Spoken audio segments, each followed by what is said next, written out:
Kristiine linnaosavalitsus korraldab juba teist aastat järjest Haraka tänava lõunamahla talgud. See on selline üritus, kus kohalikud inimesed saavad tulla koguda kokku oma aiast õunad ja tuua need siia ja kiiresti pressida värskeks õunamahlaks.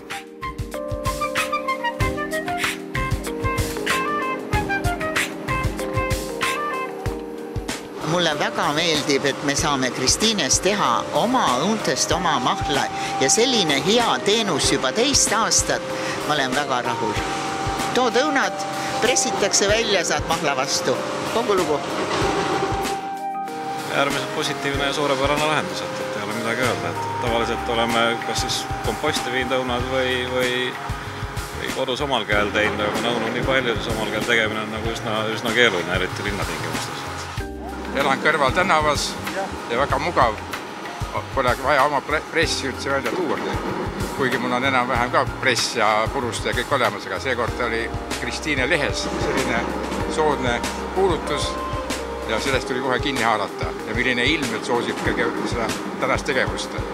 Nii et suur aitäh Kristiine linnaosavalitsusele sellise võimaluse eest.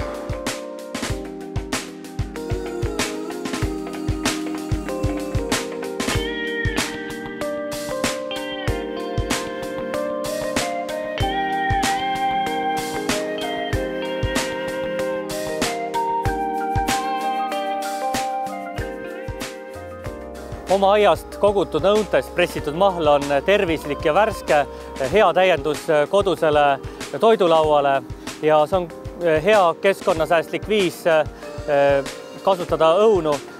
Nii et loodan, et meie üritus muutub traditsiooniks ja igal aastal üha rohkem inimesi koguneb sügisel siia Haraka tänaval selleks, et aasta jooksul kasvanud õunad kiiresti värskeks õunamahlaks pressida.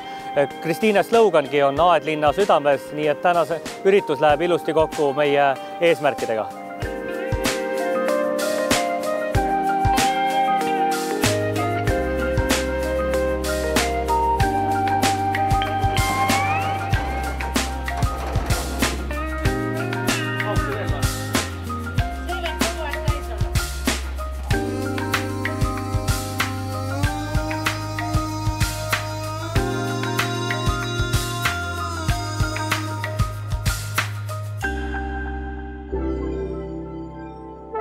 Mm-hmm.